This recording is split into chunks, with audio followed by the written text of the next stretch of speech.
Welcome again in RPSC hub. आप लोगों का फिर से स्वागत है आरपीएससी हब में।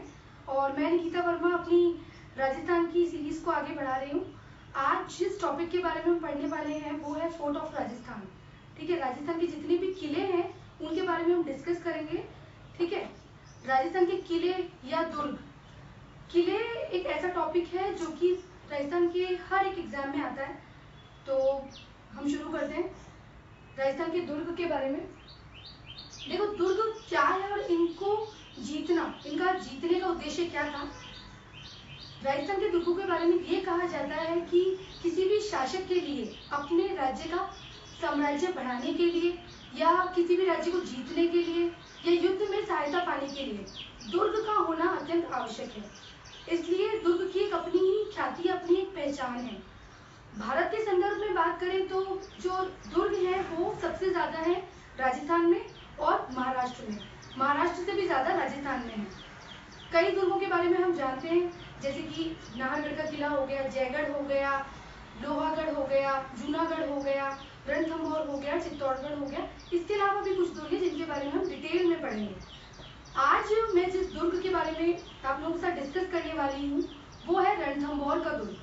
ठीक है, रणथंभौर दुर्ग लेने का कारण ये है क्योंकि यहाँ पे राजस्थान का सबसे पहला साका हुआ था। साका क्या होता है ये मैं अभी आपको डिटेल में बताऊंगी। उससे पहले हम देख लेते हैं कि राजस्थान में किस किन प्रकारों के दुर्ग पाए जाते हैं। ठीक है, दुर्ग बहुत तरह के हैं। किन दुर्गों को किन श्रेणी में रखा गया और क्यों रखा गया है। ठीक है, रणथंभौर का दुर्ग आज हम पढ़ेंगे। उसको पढ़ने से पहले एक बार देख लेते हैं कि दुर्ग किस किस प्रकार के होते हैं। तो देखिए, औदक दुर्ग,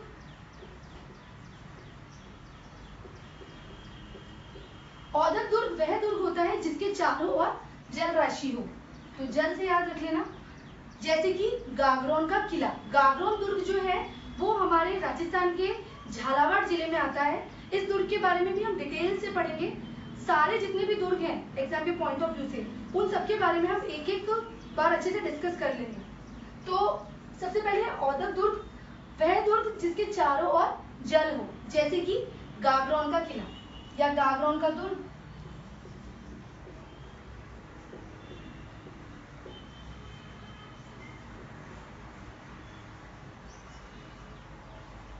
नेक्स्ट है धानवन दुर्ग।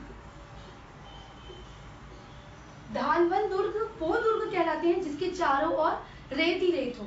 अब रेत से एक चीज दिमाग में आ रहा है, जैसलमेर। तो इसका एग्जाम्पल भी यही होगा, जैसलमेर। जैसलमेर को भी हम डिटेल में पढ़ेंगे। देखिए, कौन सा दुर्ग किस श्रेणी में आता है ये हमें पता होना चाहिए, क्योंकि एग्जाम में कई बार ये भी पूछ लेते हैं कि ये कौन सी श्रेणी में रखा जाता है, राजस्थान का यह दुर्ग किस प्रकार का दुर्ग है। तो जैसलमेर का जो फोर्ट है वो है धानवन श्रेणी में। इसके अलावा एक दुर्ग की श्रेणी है वन दुर्ग, नाम से स्पष्ट है, जिसके चारों ओर जंगल हो। इसका एग्जाम्पल हो गया रणथंभौर दुर्ग, जो कि आज हम पढ़ने वाले हैं। औदक दुर्ग, धानवन दुर्ग और वन दुर्ग। नेक्स्ट जो दुर्ग है वो रहेगा हमारा सैन्य दुर्ग, जिसके चारों ओर जो सैन्य दृष्टि से बहुत अच्छा है। ठीक है, तो इसमें ले सकते हैं बीकानेर का दुर्ग,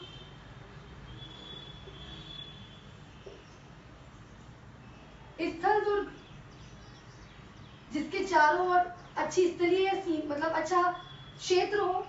इसमें भी बीकानेर का दुर्ग हम ले सकते हैं एग्जाम्पल में। चित्तौड़गढ़ भी ले सकते हैं।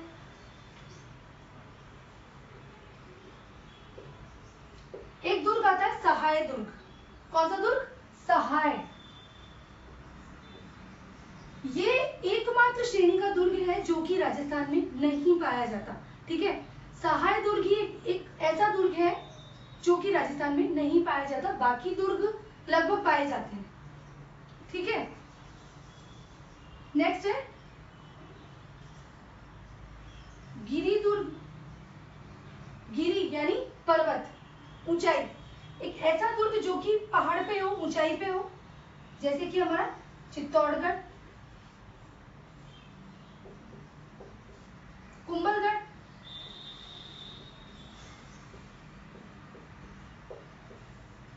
इसके अलावा एक श्रेणी का दुर्ग और है पारिक और पारिद। देखो इन दोनों में डिफरेंस है। पारिद यानी परिधि, जिसके चारों ओर एक बड़ी दीवार हो, जिसके चारों ओर बहुत बड़ी परिधि हो, जैसे कि कुंभलगढ़ दुर्ग नाम से ही हमें पता है कि इसके चारों ओर जो दीवार है वो विश्व में ही बहुत बड़ा स्थान लिए हुए है। तो पारिद दुर्ग वो हो गया जिसके चारों ओर बहुत बड़ी परिधि हो, जैसे कि कुंभलगढ़। और पारिक दुर्ग वह दुर्ग जिसके चारों ओर खाई, ठीक है, बड़ी खाई हो, उसे पारिक दुर्ग की श्रेणी में रखा गया है, जैसे कि भरतपुर का दीर्घ का दुर्ग। तो ये कुछ श्रेणियां हो गई दुर्गों की। एक दुर्ग और बच रहा है, एरन दुर्ग। एरन दुर्ग की श्रेणी में वो दुर्ग आएगा जिसके चारों ओर कटीली पथरीली झाड़ियां हैं, ठीक है, जंगल नुमाई हो गया ये। तो इसमें भी अगर एग्जाम्पल पुट करें तो वो रणथंभौर का दुर्ग ही आएगा, ठीक है। तो ये हो गया एरन दुर्ग। जितने भी जो इम्पोर्टेंट दुर्ग हैं वो सारे इन एग्जाम्पल्स में फिट हो रहे हैं। और आज हम पढ़ेंगे रणथंभौर का दुर्ग, जो कि एक वन दुर्ग की श्रेणी में भी रखा गया है और एरन दुर्ग की श्रेणी में भी रखा गया है। चलिए देखो रणथंभौर दुर्ग, इसके बारे में सबसे पहले ये पता होना चाहिए कि ये राजस्थान के कौन से जिले में पाया जाता है। तो ये राजस्थान के पूर्वी जिले में, पूर्वी जो जिले वाला एरिया है सवाई माधोपुर, वहां पे पाया जाता है। इसकी स्थिति है सवाई माधोपुर।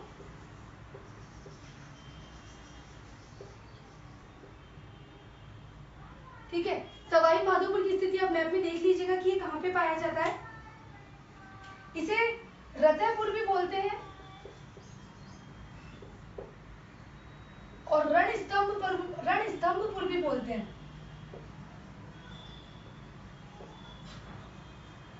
इसका जो रणथंभौर दुर्ग का जो एक महान शासक है जिसके बारे में हम पढ़ने वाले हैं, ठीक है, वो है हमीर देव चौहान। इन्होंने ही यहाँ के राज्य को बहुत बड़ा राज्य बनाया, बहुत अच्छा विस्तार किया 1282 ईस्वी के आसपास, ठीक है। दुर्ग की बात करें तो दुर्ग की स्थापना के बारे में अलग अलग मत है, इसके बारे में एक सटीक जानकारी नहीं है, मतलब एक फिक्स जानकारी नहीं है। अलग अलग लोगों ने इसके बारे में कुछ अलग अलग बातें कही हैं और इन सब बातों को देख के हम ये कह सकते हैं कि 8वीं सदी में जयंत चौहान, 8वीं सदी में जयंत चौहान द्वारा इसका निर्माण हुआ था, ठीक है। अब बात कर लेते हैं हमीरदेव चौहान के बारे में।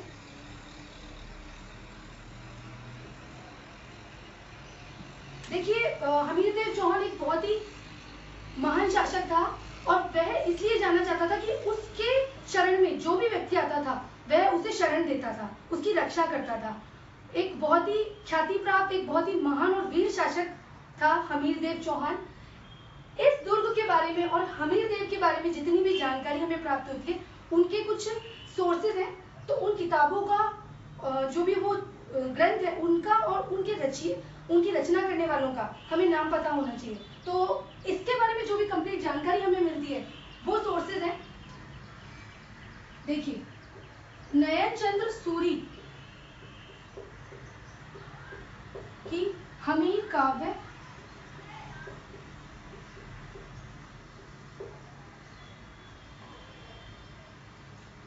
चंद्रशेखर की हमीर हट और जोधराज की हमीर रासो,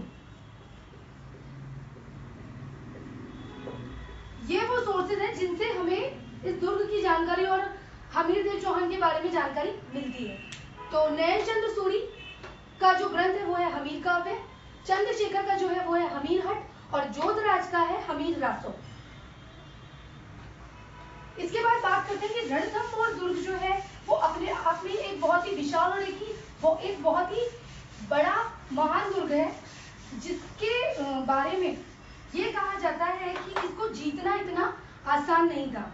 1290 ईस्वी में बात करें, 1290 ईस्वी में जलालुद्दीन खिलजी दिल्ली का शासक, उसने दुर्ग पर चढ़ाई की। ठीक है, जब वो दुर्ग की ओर आने लगा तो वो एक स्थान पे पहुंचा जिसका नाम है झाझन। ठीक है, जलालुद्दीन खिलजी और उसकी सेना दुर्ग की ओर बढ़ रही थी। झांझन क्षेत्र पर जब जलालुद्दीन खिलजी पहुंचा तो उस समय हमीर देव है उसका नेतृत्व करने एक व्यक्ति आया था जिसका नाम था, हमीर की तरफ से जो नेतृत्व कर रहा था उसका नाम था गुरुदास सैनी।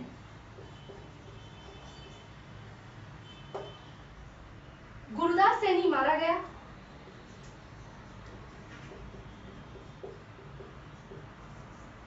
गुरुदास सैनी मारा गया और झाझन पर जलालुद्दीन खिलजी का अधिकार हो गया। जब जलालुद्दीन खिलजी आगे बढ़ा और बहुत कोशिश के बावजूद भी इस दुर्ग को नहीं जीत पाया तो उसने अपने सहयोगी मलिक अहमद चाप, अपने सहयोगी का नाम है मलिक अहमद चाप, जिसे एक कथन कहा, जिसे हमें याद रखना है। कथन ये था, मैं ऐसे 10 दुर्गों को भी मुसलमान के एक बाल के बराबर भी नहीं समझता। यानी कि कहने का मतलब है कि रस्सी जल रही पर बल नहीं गया। जब वह बहुत इंतजार करने के बाद इस दुर्ग को जीत ही नहीं पाया तो उसने अपने सहयोगी को एक कथन कहा और वो ये था, मैं ऐसे 10 दुर्गों को भी मुसलमान के एक बाल के बराबर भी नहीं समझता।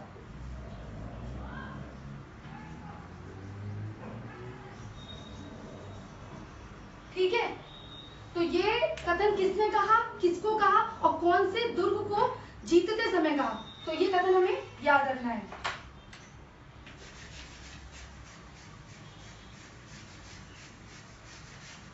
इसके बाद हम साके की बात कर लेते हैं, रणथंभौर का साका।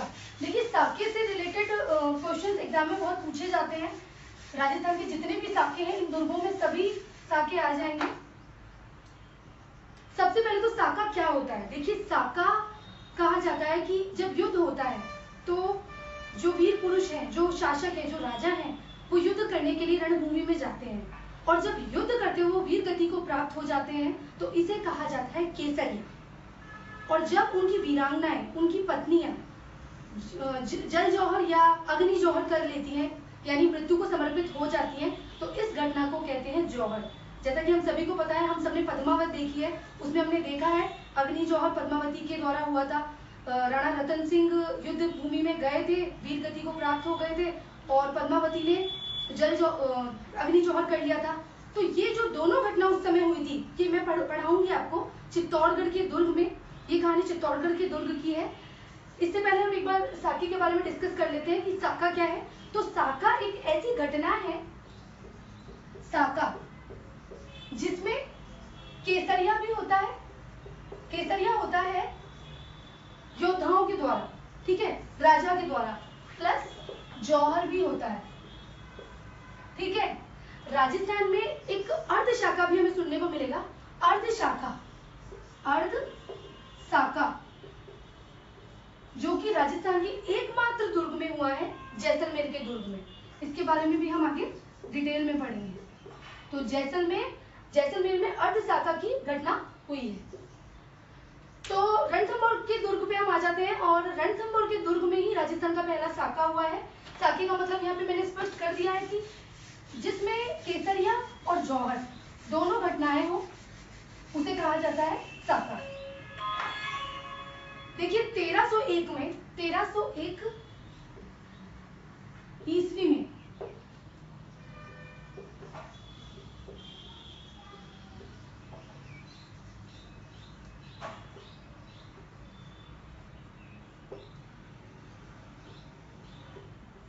राजस्थान का 1301 ईस्वी में राजस्थान का प्रथम साका हुआ था और उस समय जो चढ़ाई की थी जिसे जीतने के लिए वो की थी अलाउद्दीन खिलजी ने। अलाउद्दीन खिलजी देखिए उसका उद्देश्य भी कहीं ना कहीं यही था कि वो एक बहुत ही महत्वाकांक्षी शासक था और अपने साम्राज्य का विस्तार करने के लिए वो आगे बढ़ा। ठीक है, हुआ ये था कि एक छोटी सी कहानी है, उस कहानी के माध्यम से मैं बता देती हूँ कि अलाउद्दीन खिलजी ही खुद क्यों रणथंभौर की ओर बढ़े। हुआ ये था कि अलाउद्दीन खिलजी ने अपनी सेना के व्यक्तियों को भेजा था कि गुजरात में लूटपाट की जाए, वहाँ का जितना भी जो भी सोना चांदी है अपने साम्राज्य को बढ़ाने के लिए गुजरात की तरफ उन्होंने सेना भेजी। वहीं पे एक व्यक्ति था मोहम्मद शाह नाम का, वो भी आ गया और जो अलाउद्दीन खिलजी की जो नेतृत्व करे थे दो व्यक्ति, उनका नाम आप लिख लीजिए, नुसरत खां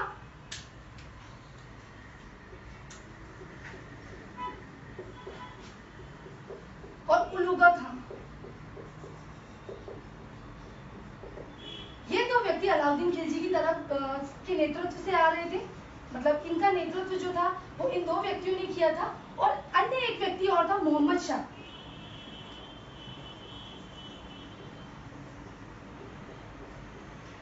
ये भी गया, हालांकि आगे चल के नुसरत खां की मृत्यु हो गई थी, लेकिन मोहम्मद शाह जो था वो इस घटना से बच के शरण में चला गया था हमीर देव के। मोहम्मद शाह लड़ाई करते हुए अपनी जान बचा के हमीर देव के पास पहुंच गया। अब अलाउद्दीन खिलजी ने हमीर देव को कहा कि मुझे मेरा व्यक्ति, इसे मुझे सजा देनी है, ये मुझे वापस चाहिए मोहम्मद शाह। लेकिन हमीर एक बहुत ही पराक्रमी और बहुत ही वीर व्यक्ति था जिन्होंने मोहम्मद शाह को अपनी शरण दी।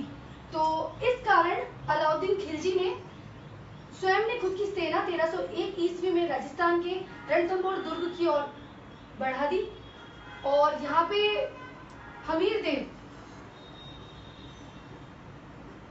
के नेतृत्व में केसरिया हुआ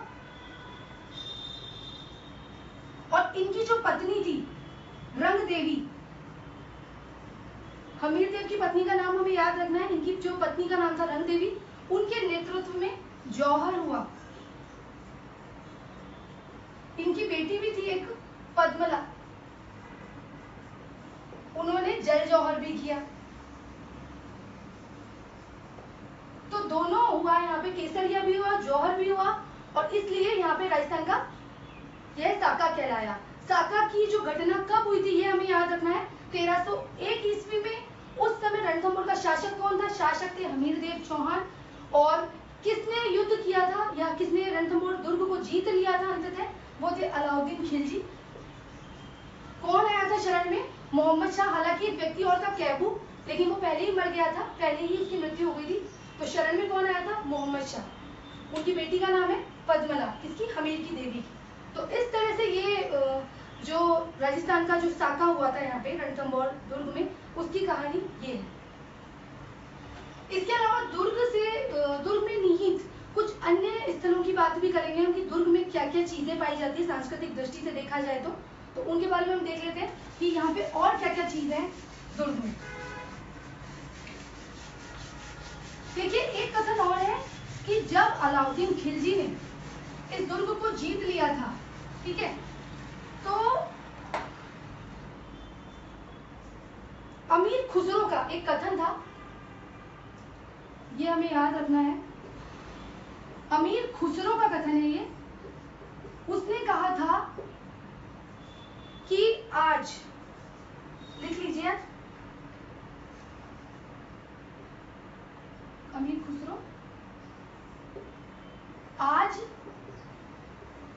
कुफ्र का घर, आज कुफ्र का घर इस्लाम का घर हो गया है। आज कुफ्र का घर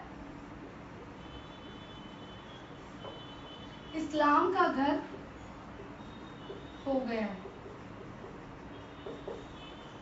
यह कथन किसने कहा? अमीर खुसरो ने कहा। किस दुर्ग के संदर्भ में कहा? तो रणथंभौर के दुर्ग में। शासक कौन था? अमीर।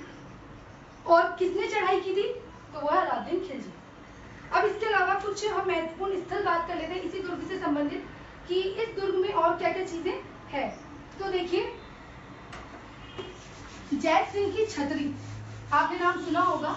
जैत सिंह की छतरी, क्वेश्चन इस तरह से पूछ सकते हैं कि जैत सिंह की छतरी राजस्थान के कौन से जिले में पाई जाती है, या राजस्थान के कौन से दुर्ग में पाई जाती है। जैत सिंह की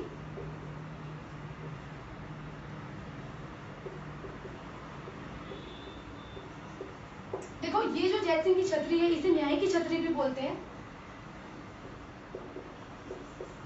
और इसका जो निर्माण है वो कराया था हमीरदेव ने, खुद ने ही कराया था अपने पिता की याद में।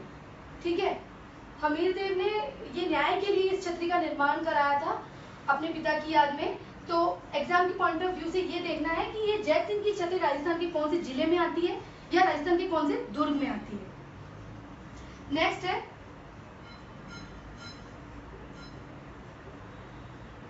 अधूरा स्वप्न। अधूरा स्वप्न बोल सकते हैं या अधूरी छतरी,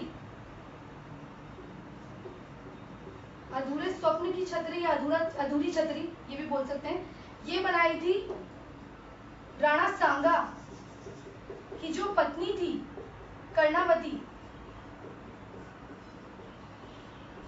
कर्णावती ने इसको निर्मित किया था, पर ये अधूरी रह गई थी, इसलिए इसका नाम अधूरी छतरी हो गया। इसके अलावा एक स्थल और आता है सुपारी महल। देखिए, सुपारी महल भी इसी दुर्ग में है, और इस महल की खासियत ये है कि इसमें मस्जिद भी है, चर्च भी है, और इसमें मंदिर भी है। ये तीनों चीजें हैं इसमें, तो ये अपने आप में इसकी एक विशेषता हो गई। और ये कहाँ स्थित है? रणथंभौर दुर्ग में। तो इसमें तीनों चीजें आ गई, मंदिर, मस्जिद और चर्च। इसके अलावा एक है जोगी महल।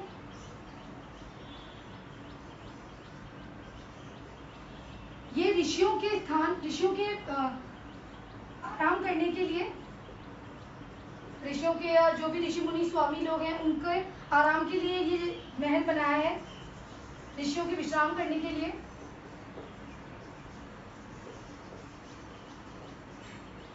तो हमें ये भी याद रखना है कि जोगी महल राजस्थान के किस दुर्ग में आता है, तो वो आता है रणथंभौर के दुर्ग में। इसके अलावा एक बहुत ही इंपॉर्टेंट है, वो है त्रिगणेश मंदिर। त्रिगणेश जी का मंदिर हम सभी को पता है, जब रणथंभौर हम घूमने जाते हैं जंगल सफारी के लिए, तो बोलते हैं ना कि गणेश जी की चढ़ाई भी करनी है, गणेश जी के दर्शन भी करने हैं। मैं उन्हीं गणेश जी की बात कर रही हूँ, वो है त्रिगणेश जी का मंदिर। यह भी रणथंभौर दुर्ग में ही आता है, त्रिगणेश जी का मंदिर। ये राजस्थान के एकमात्र ऐसे गणेश जी हैं जिनके 3 नेत्र हैं। इसके अलावा एक कथन और है इन सारी खासियत को देखते हुए, तो वो है अबुल फजल का कथन। ठीक है, इस दुर्ग की अपनी विशेषता है, ये एक बहुत ही स्ट्रॉन्ग दुर्ग की श्रेणी में आता था, और इसके लिए अबुल फजल का एक कथन बहुत ही प्रसिद्ध है, तो वो हमें याद रखना है। अबुल फजल का कथन वो ये है, ये दुर्ग बख्ते बंदर है, बख्ते, एक सेकेंड मैं लिख देती हूँ। यह दुर्ग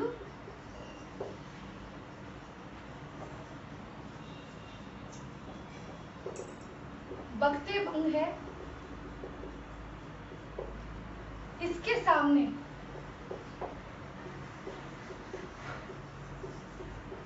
सभी दुर्ग नंगे हैं। ये कथन है। ठीक है, कथन में कंफ्यूज मत हो जाना, 3 कथन इससे इंपॉर्टेंट है। अमीर खुसरो का मैं बता चुकी हूँ, अबुल फजल का ये है। इसके अलावा अगर बात करें इसके मुख्य द्वार की, तो इसके मुख्य द्वार को कहा जाता है नवलखा दरवाजा।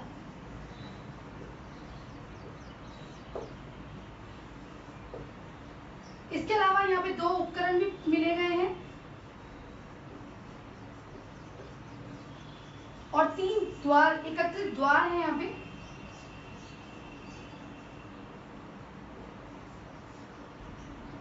उन 3 द्वारों का नाम है तोरण, त्रिपोलिया